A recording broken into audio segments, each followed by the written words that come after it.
The Baudelaire children saw that a large shiny object was on top of them, and realized a moment later that the object was. It was a heavy brass reading lamp, the one standing next to the large cushioned chair in class's room. Ow, Uncle Monty said again, pulling the lamp off him. That really hurt. My shoulder may be sprained. It's a good thing it didn't land on my head, or it really could have done some damage. But where did it come from? Violet asked. It must have fallen from the window, Uncle Monty said, pointing up to where Klaus's room was. Whose room is that? Klaus? I believe it is yours. You must be more careful. You don't dangle heavy objects out the window like that. Look what almost happened. But the lamp wasn't anywhere near my window, Klaus said. I keep it in the alcove so I can read in the large chair. Really, Klaus? Uncle Monty said, standing up and handing him the lamp. Do you honestly expect me to believe that the lamp danced over to the window and leaped onto my shoulder?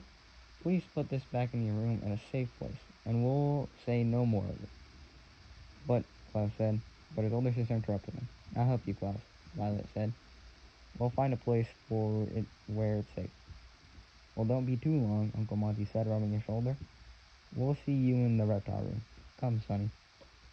Walking through the entry hall, the four parted ways at the stairs, with Uncle Monty and Sonny going to the enormous door of the reptile room, and Violet and Klaus carrying the heavy brass lamp up to Klaus's room.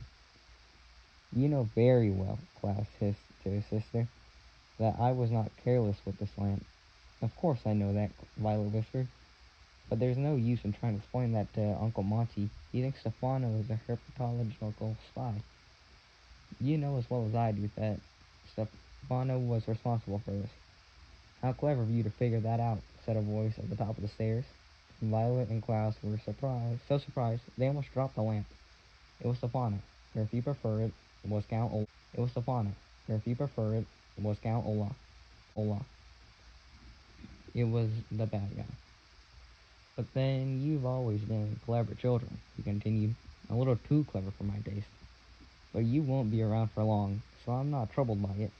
You're not clever yourself, Klaus said, fiercely. This heavy brass lamp almost hit us, but if anything happens to my sisters or me, you'll never get your hands on the Baudelaire fortune. Dear, dear me, Stefano said, his grimy teeth showing as he smiled. If I wanted to harm you, orphan, your blood would already be pouring down these stairs like a waterfall. No, I'm not going to harm a hair on any Baudelaire head. Not here in this house. You needn't be afraid of me, little ones, until we find ourselves in a location where crimes are more difficult to trace.